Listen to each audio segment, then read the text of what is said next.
주식시장에 집중하겠습니다. 이 종목은 왜 탑7, 진에어, 반도체 등을 꼽아놨습니다. 하나씩 열어볼게요. LG이노텍 보겠습니다. 이슈가 잡힌 것이 나노 다결정 열전 반도체라는 것을 개발했다고 하네요. 어제까지만 하더라도 아이폰 출하량에 대한 어떤 오보가 돌면서 이 주가가 좀 밀려났었는데요. 오늘은 다시 강합니다. 3% 넘는 상승으로 15만 2,500원대 진행되고 있습니다. 바이오주 가운데 네이처셀을 한번 볼까요? 한가로 직행한 모습, 악재가 떴습니다. 주가 조작 혐의로 영등포구에 있는 이 네이처 본사가 검찰의 압수수색을 받았다는 소식이 전해지면서 한가로 직행했는데요. 한가에 놓여 있는 이 매도 물량이 상당합니다. 600만 주 이상이 지금 쌓여 있는 상황입니다. 다소 우려스럽습니다. 자, 다음은 반도체주 보겠습니다. 어느덧 2분기 실적 시즌이 이제 다가오고 있는데요. 아직도 이제 반도체만한 것이 없다라는 시각이 짙습니다. 하지만 의견은 상반됩니다. 호황은 계속될 것이다라는 쪽, 너무 기대가 높다라는 쪽 반반으로 나뉩니다. 삼성전자는 시장 컨센서스가 2분기 실적에 대한 컨센서스 낮아지면서 1% 조정이 나오고 있는 상황입니다. 바이오 하나 더 볼게요. 셀트리온 헬스케어입니다. 수급 괜찮습니다. 기관과 외국인 투자자들의 동반 순매수가 나흘 연속에 유입되고 있는데요. 4% 넘는 상승으로 진행이 되고 있고요. 항공주들의 상승세도 돋보였습니다. 그런데 국적기보다도 이 저비용 항공사 쪽으로 매기가 더 쏠리네요. 진에어, 계절적인 성수기 그리고 월드컵 수핵 기대 이런 것들이 반영되며 5% 이상 급등하고 있습니다. 요즘 또 전기차 관련주도 움직임 괜찮죠? 삼성 SDI 전 사업 부분의 호조가 이어지고 있고 2분기에 사상 첫 매출 2조 원 시대에 열 수 있을 것이라는 전망 속에 2.6% 강세입니다. 남북 경협주들 성공적으로 북미 정상회담은 진행이 된 것 같긴 한데 관련주들 움직임은 어떻게 보면 좋을까요? 조비는 오늘도 23%의 급등으로 진행되고 있습니다.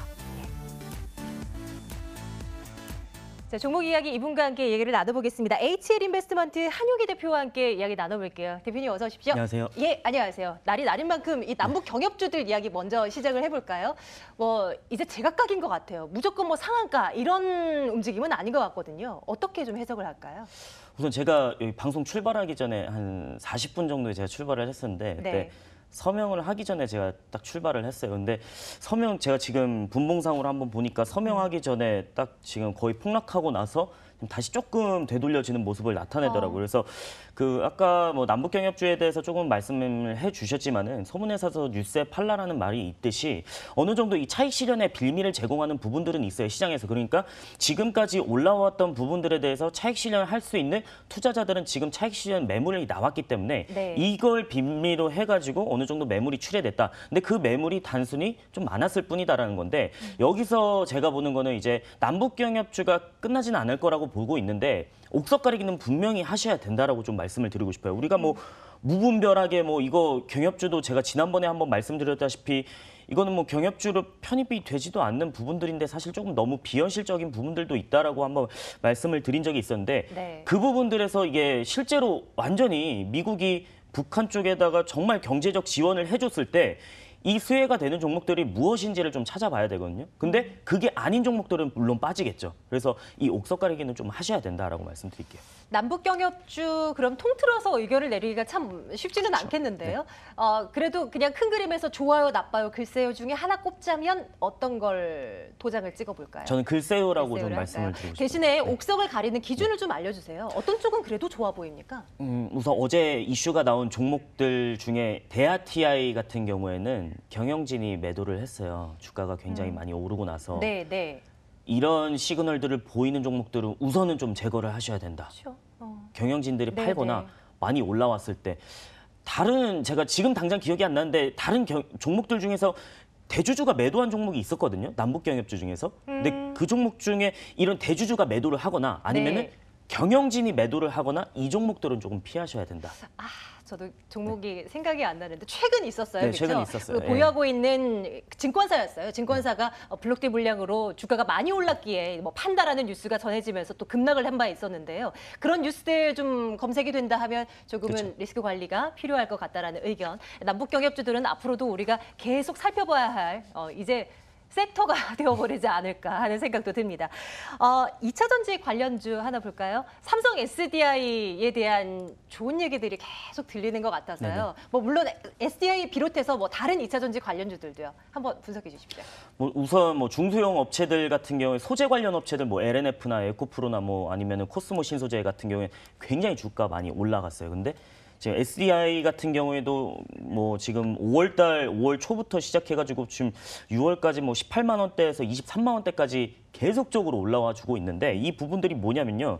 제가 이 사업 보고서 1분기 사업 보고서를 좀 따왔어요. 삼성 네. SDI의 자료를 좀 발췌를 해가지고 가져왔는데 한번 자료를 한번 띄워주시면은 47기 같은 경우에는 2016년도고 48기는 2017년도, 49기 같은 경우에는 2018년도 올해, 1분기예요. 올해 근데 1분기. 보시면은 47기 이 소형전지나 ESS나 대형전지 다 포함해가지고 에너지 솔루션 부분에서 수출 내수 합계해가지고 1분기에 1조 4천억 원 정도 매출을 올렸거든요. 네. 그러면은 단순히 이게 성장을 안 한다는 가정을 할게요. 물론 성장을 하겠지만, 근데 4분기로 다 합쳤을 때 이게 5조 6천억 원 정도 나와요. 그러면은 전년 대비 해가지고 상당히 많이 성장을 한다는 그러네요. 거예요. 지금 매출만 계속 나온다고 네. 하더라도. 근데 지금 ESS 같은 경우에는 신재생 에너지가 성장을 하면서 같이 이 에너지 저장 시스템이라는 거는 같이 성장을 할 수밖에 없어요. 왜냐하면 대형전지 시장이기 때문에.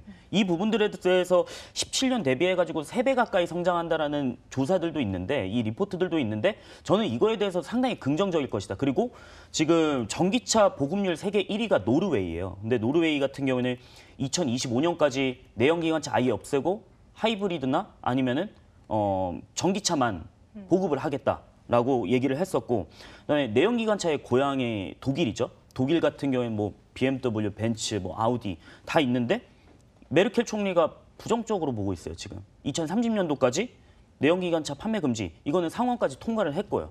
그렇기 때문에 이 점점 내연기관차가 입지가 작아지고 전기차나 뭐 아니면은 신재생 에너지에 대한 부분들 이 수요가 확대될 수밖에 없거든요. 그러면은 삼성 SDI 당연히 올라갈 수 있을 것이다라고 말씀 좀 드릴게요. 의견 좋아요 찍을까요? 좋아요라고 말씀드리고 싶고 어제 이제 중국 최대 전기차 배터리 업체 CATL 상장했죠. 예, 어제 거의 가격 제한폭까지 올라갔어요. 올랐잖아요. 예. 오늘도 뭐 계속 올라가지고 있는데 이 부분들 상승한다라는 거는 그만큼 이 시장 섹터가 성장한다라는 거죠. 그 부분들을 좀 보셨으면 좋겠다는 말씀드릴게요. 좋습니다. 뭐 2차 전지, 뭐 전기차 관련한 얘기들은 네. 늘 좋은 얘기들 뿐이네요. 예, 앞으로도 관심권에 놓아두고요. 항공주 하나 볼까요? 진에어가 오늘 튀어오르고 있는데요. 튀어홀딩스도 괜찮긴 한데 오늘은 진에어를 한번 볼게요. 어떻게 좀 볼 수 있을까요? 이제는 괜찮겠습니까? 그 우선 정치 뭐 이슈들이 있었죠. 조현민 전무가 네, 이제 네. 뭐 물컵부터 시작해가지고 시가총액 몇 조가 증발하고 그랬죠. 국민연금까지 몇 조가 증발하는 사태가 났었는데 우선 면허 취소될 가능성은 상당히 낮다라고 봐요. 면허 취소가 되면은 진에어는 사업 자체를 못 하는 거예요. 저비용 항공사로서 이 LCC의 사업 자체를 못 하는데 그러면은 진에어에 소속돼 있는 2,000여 명 가까이 되는 직원들은 실직되는 거예요. 근데 그것은 상당히 좀 제 개인적인 의견으로 좀 낮다라고 보고 있고 그렇기 때문에 저는 이 만약에 뭐 한 언론사에서 나온 보도 자료에 의하면은 M&A 될 가능성이 높다라고 얘기를 하지만은 이 M&A 가능성도 저는 조금 낮지 않을까. 왜냐하면은 이 LCC가 뭐 이제 앞으로 뭐 캐시카우 역할을 못하기 때문에 매각하는 게 아니고 캐시카우 역할을 굉장히 잘하고 있어요. 그러면 내가 한진칼의 경영진 입장으로서는 절대로 매각할 수가 없거든요. 그렇기 때문에 이 매각 가능성도 상당히 낮고 그다음에 우리 LCC의 가장 이 특징적인 모습이 나타나는 데가 이제 일본하고 동남아 쪽이거든요. 근데 네. 제가 자료를 한번 가져왔어요. 우선은 LCC 항공사별 점유율을 한번 띄워주시면은 제주항공이 1위예요. 한 25% 점유율을 갖고 있고요. 그다음에 그렇군요. 진에어가 한 2위고 나머지가 이제 뭐 나머지가 차지를 하고 있는데 여기서 중요한 것은 뭐냐면요. 2016년도, 2017년도 지역별 여객 비중을 한 번 더 보셔야 돼요. 2016년도 제가 가져왔었는데 네. 일본이 한 22% 정도 되고 동남아가 한 36% 정도 여객 비중이 있었어요. 근데 네네. 2017년도 얼마나 성장을 했느냐? 일본이 한 4% 정도 추가 성장을 하고 동남아가 5% 정도 추가 성장을 했어요. 그러면은 일본과 동남아는 우리가 흔히 알듯이 진에어나 티웨이나 아니면은 뭐 제주항공이나 특화되어 있는 노선들이거든요. 그러면 여기서 수익성이 계속 매출이 일어날 수 있을 것이다라는 부분들이 있고 이 점유율은 확대될 수 있을 것이다. 그래서 진에어 지금 뭐 단기적인 이슈들보다는 펀더멘탈에 기인한 실적들을 좀 보자라고 말씀드릴게요. 좋아요 의견 찍으면서 내일장 탑픽도 진에어로 가지고 오셨더라고요. 네네. 예, 그만큼 눈여겨보자라는 의미로 받아들이겠습니다. 3시 29분 지나고 있습니다. 장 마감 살피러 가겠습니다.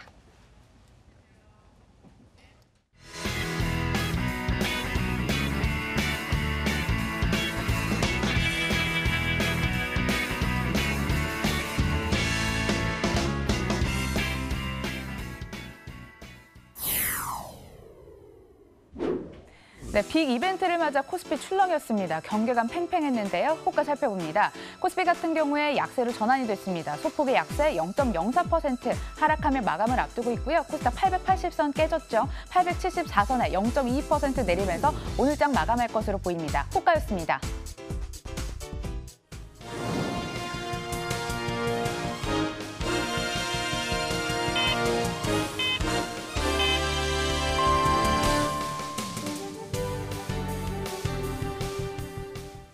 (6월 10일) 마감됐습니다. 북미 정상회담이 진행이 되면서 소폭 약세로 다시 전환이 된 모습 보이는데요. 코스피 같은 경우 0.05% 하락한 2,468선의 종가를 형성했습니다.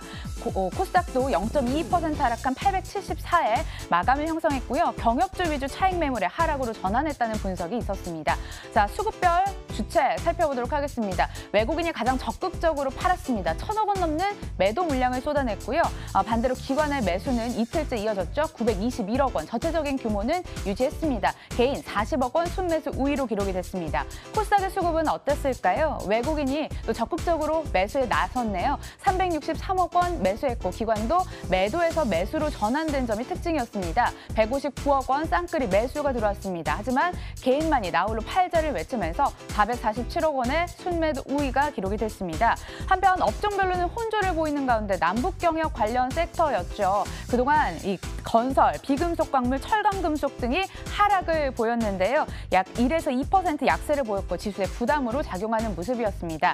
자, 종목으로는 네이처셀 보도록 하겠습니다. 주가 조작 혐의로 검찰의 압수수색을 받았는데요. 오전 중에 소폭 약세를 보였지만 하한가로 직행을 했고 결국 마지막 모습도 하한가로 오늘 장을 마쳤습니다. 이렇게 해서 마감 분위기까지 함께 돌아봤습니다.